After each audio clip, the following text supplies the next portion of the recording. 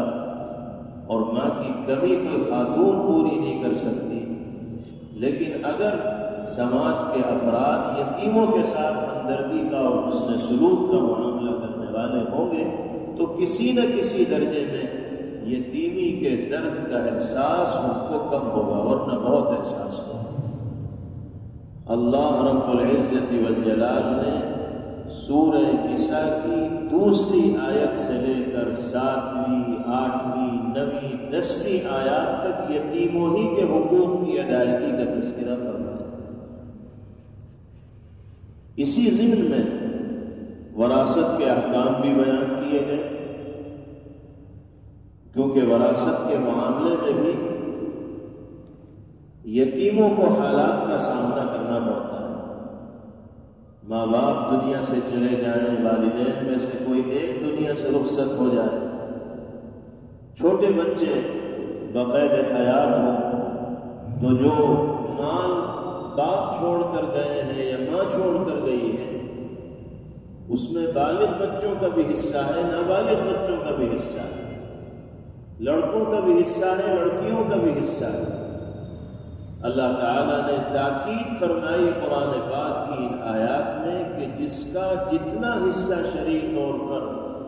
متعینہ انداز سے ملتا ہو اسے اتنا حصہ دینا چاہیے۔ کسی کو یہ حق حاصل نہیں کہ وہ کسی وارث کو اس کے حصے سے محروم کرے۔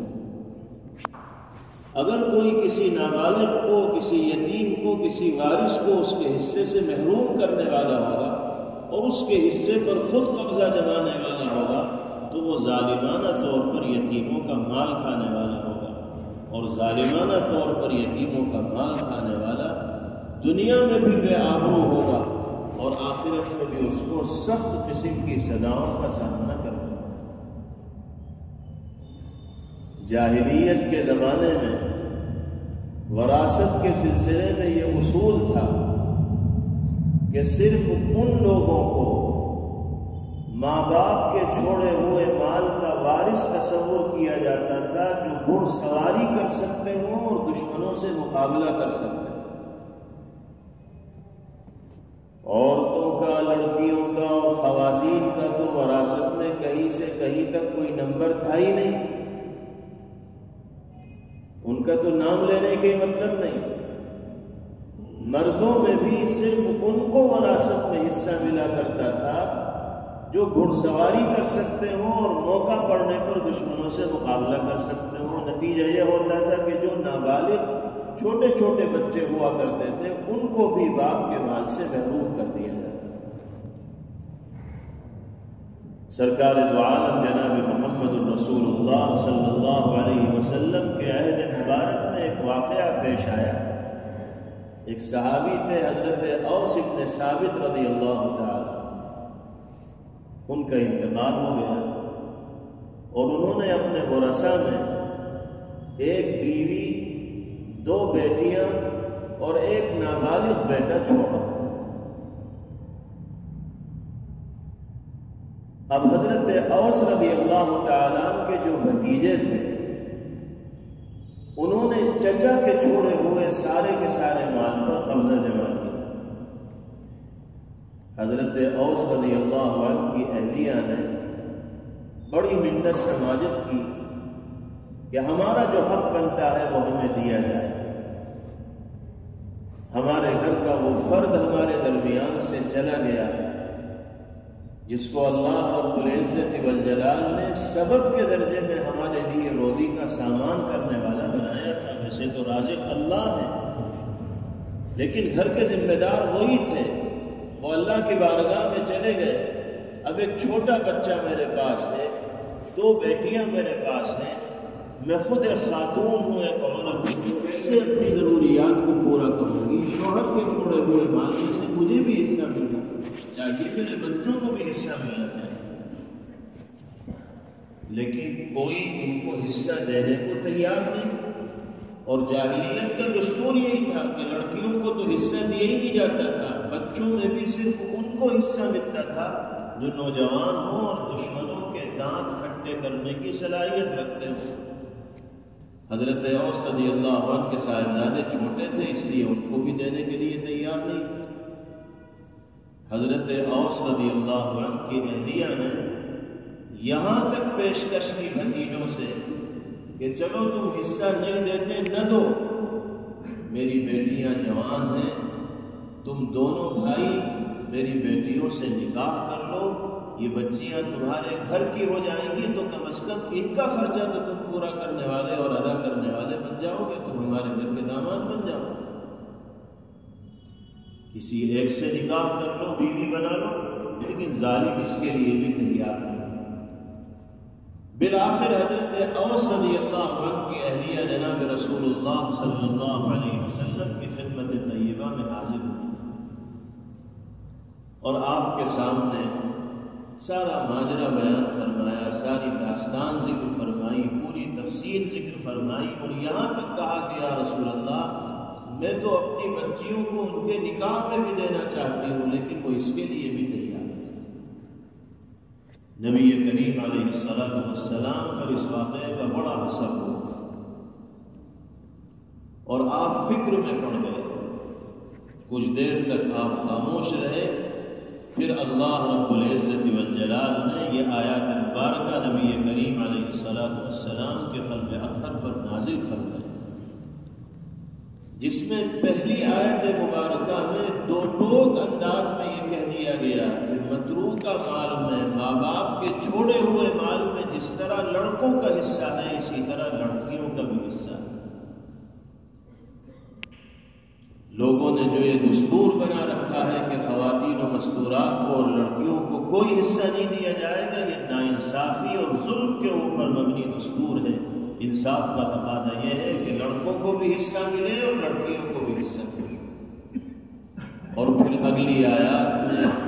مزید تفصیلات بیان کی گئی کہ اگر کوئی شخص دنیا سے اس حال میں گیا کہ اس کی بیوی بھی ہے اور بچے بھی ہیں، تو اس کے چھوڑے ہوئے مال میں سے 8واں حصہ بیوی کو ملے گا،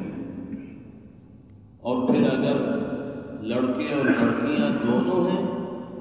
تو لڑکوں کے مقابلے میں لڑکی کو 11 ملے گا۔ حضرت اوس رضی اللہ تعالیٰ عنہ کے واقعے میں وارثوں میں ایک بیوی ہے، 2 لڑکیاں ہیں اور ایک بیٹے ہیں، تو اب 8واں حصہ تو ان کی اہلیہ کے لیے طے ہو گیا، اور بقیہ جو مال رہ گیا اس کے شرعی قانون کے مطابق 5 حصے کیے جائیں گے، 4 حصے کیے جائیں گے، جس میں سے 2 حصے نابالغ بیٹے کے ہوں گے اور ایک حصہ بیٹیوں کا ہوگا۔ 8واں حصہ اہلیہ کو مل جائے گا، اور جو مال باقی رہے گا اس کے 4 حصے کیے جائیں گے، 2 حصے ایک بیٹے کو ملیں گے، اور جو 2 حصے بچیں گے اس میں سے ایک بیٹی کو اور دوسرا دوسری بیٹی کو۔ نبی کریم علیہ السلام نے اس طرح حضرت اوس رضی اللہ تعالیٰ عنہ کے اس مال کو ان کے ورثاء کے درمیان تقسیم کرنے کا فیصلہ فرمایا۔ قرآن کریم کی اس آیت مبارکہ میں اللہ رب العزت والجلال نے یہی مضمون اور یہی فیصلہ ذکر فرمایا ہے، اور ارشاد ربانی ہے للرجال نصیب مما ترک الوالدان والاقربون وللنساء نصیب مما ترک الوالدان والاقربون وللنساء نصیب ترك الوالدان والأقربون مما قل منه أو كثر نصيبا مفروضا۔ مردوں اور لڑکوں کے لیے بھی اس مال میں سے حصہ ہے جو والدین اور رشتہ دار چھوڑ کر گئے ہیں، اور لڑکیوں اور خواتین کے لیے بھی اس مال میں سے حصہ ہے۔ والدین اور رشتہ دار چھوڑ کر گئے ہیں، تھوڑا چھوڑ کر گئے ہوں یا زیادہ چھوڑ کر گئے ہوں، یہ حصہ وہ ہے جو شریعت کی جانب سے مقرر کرتا ہے۔ کسی کو یہ حق نہیں پہنچتا کہ وہ کسی ایسے وارث کو جس کا حصہ شریعت نے متعین کر دیا ہو اسے اس حصے سے محروم کرے۔ اس سلسلے میں ہمارے سماج میں، ہماری برادریوں میں، ہمارے قبائل میں، ہمارے خاندانوں میں بڑی غفلت و لاپرواہی برتی جاتی ہے، اور آج بھی بہت سی جگہوں پر جاہلیت کا وہی تصور زندہ ہے کہ مکانات میں، کھیت و کھلیان میں، زمین و جائیداد میں صرف لڑکوں کو ہی حصے دار مانا جاتا ہے، لڑکیوں کو اچھے خاصے دیندار سمجھے جانے والے لوگ بھی حصہ دینے کے لیے تیار نہیں ہوتے، اور طرح طرح کے ہیلے بہانے تراشتے ہیں کہ ابا نے بہن کی شادی کر دی، اس میں اتنے لاکھ خرچ کر دیے تھے، اتنا زیور دے دیا تھا، اتنا سامان دے دیا تھا، تو بہن کا حق تو ادا ہو گیا، اب بہن کا کوئی حق باقی نہیں رہا۔ زندگی میں باپ چاہے اولاد میں سے کسی کو کتنا دے دے، لیکن وراثت میں جس کا جو حصہ بنتا ہے وہ باپ کے دنیا سے جانے کے بعد آٹومیٹک مال میں متعین ہو جائے گا، کوئی اسے اس سے محروم نہیں کر سکتا، الا یہ کہ باپ اپنی زندگی میں اپنے سارے مال کو اولاد کے درمیان تقسیم کر دے اور ان کو اس کا مالک بنا دے اور باپ کے پاس کچھ نہ رہے، تو ٹھیک ہے، اس نے زندگی میں سب کو مالک بنا دیا۔ لیکن اگر زندگی میں باپ نے کسی کو کچھ دیا اور دنیا سے چلے جانے کے بعد پھر وہ مال چھوڑ کر گیا، تو اس کے مال میں شرعی حصوں کے اعتبار سے لڑکوں اور لڑکیوں دونوں کے لیے حصے متعین مقرر ہوں گے، ان کی ادائیگی کا اہتمام ہونا چاہیے، ورنہ انسان کو اللہ کی بارگاہ میں مجرم بن کر حاضر ہونا پڑے گا اور سخت قسم کی سزاؤں کا اس کو سامنا کرنا پڑے گا۔ قرآن پاک کی آیت مبارکہ جو اسی ضمن میں اللہ رب العزت والجلال نے ذکر فرمائی ہے، ایسی شدید وعید بیان کرتی ہے کہ سن کر رونگٹے کھڑے ہو گئے۔ ارشاد فرمایا گیا، ان الذين يأكلون اموال اليتامى ظلما انما يأكلون في بطونهم نارا وسيصلون سعيرا۔ جو لوگ ظالمانہ طور پر یتیموں کا مال کھاتے ہیں وہ در حقیقت اپنے پیٹ میں جہنم کی آگ کے انگارے داخل کر رہے ہیں، اور ایک دن وہ آئے گا کہ انہی انگاروں کا ان کو ایندھن بننا پڑے گا۔ اللہ تعالی ہم سب کی حفاظت فرمائے۔ حضرت بریدہ رضی اللہ تعالی عنہ ارشاد فرماتے ہیں، نبی کریم علیہ السلام نے فرمایا کہ قیامت کے دن ایک قوم قبر سے اس حال میں نکلے گی کہ اس کے منہ سے آگ نکل رہی ہے۔ پوچھا گیا کہ یا رسول اللہ یہ کون لوگ ہوں گے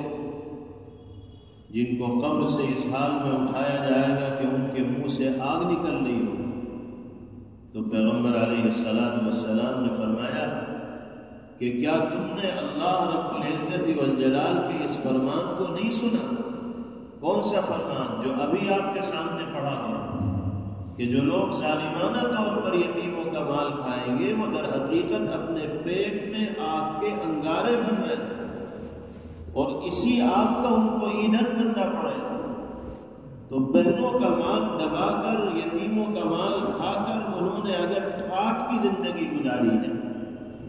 اور چند روزہ زندگی میں عیش و عشرت کے سامان انہوں نے کیے ہیں، آخرت میں دن میں تارے ان کو دکھائی دے جائیں گے اپنی اس بدعملی کی وجہ سے اور حق تلفی کی وجہ سے،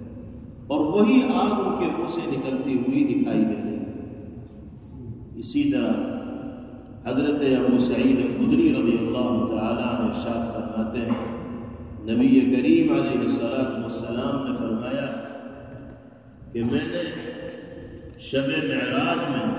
جب آپ آسمانوں کی سیر کے لیے تشریف لے گئے، ایک ایسی قوم کو دیکھا جن کے ہونٹ اونٹوں کے ہونٹ کی طرح تھے، اور اللہ کی طرف سے کچھ لوگ مقرر تھے جو ان کے ہونٹوں کو اوپر نیچے پکڑ کر کھینچتے تھے اور پھر اس میں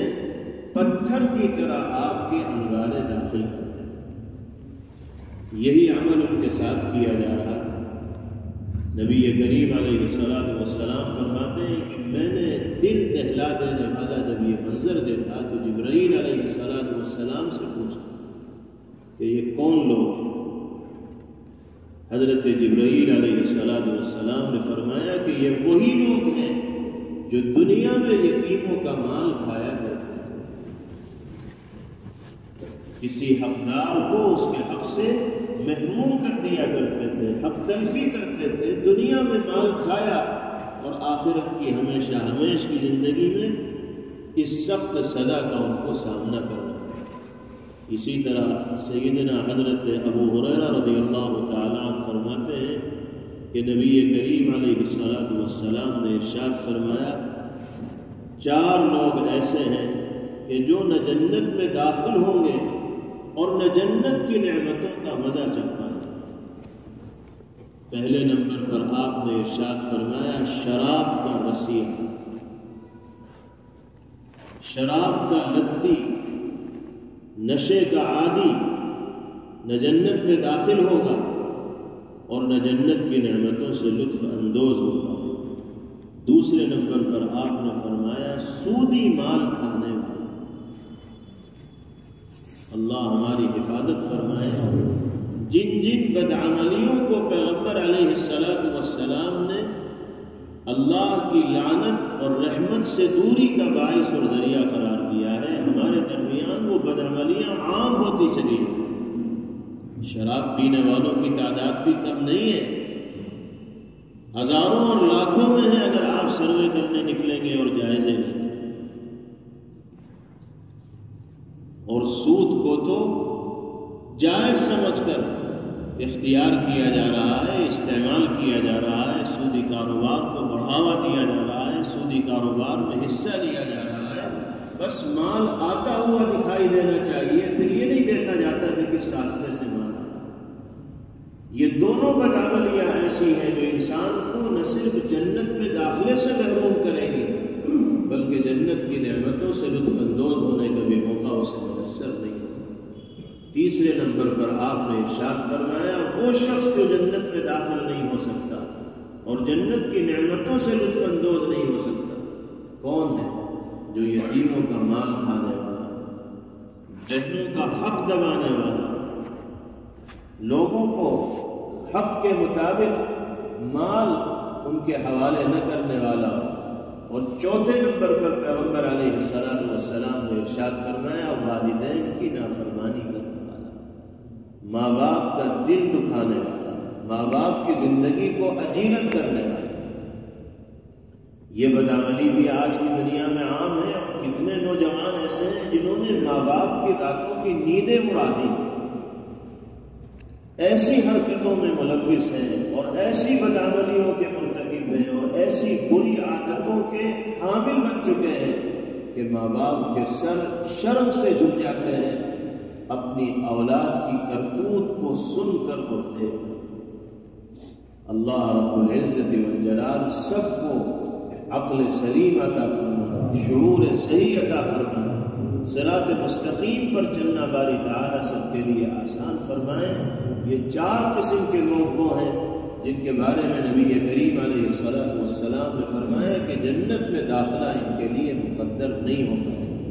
خدا نخواستہ، خدا نخواستہ ہم میں یا ہمارے متعلقین میں سے کسی میں اگر ان خرابیوں میں سے کوئی خرابی پائی جا رہی ہے تو اس کو دور کرنے کی فکر اور کوشش کرنی چاہیے تاکہ دنیا کی زندگی بھی عزت و عافیت کے ساتھ گزرے اور آخرت میں بھی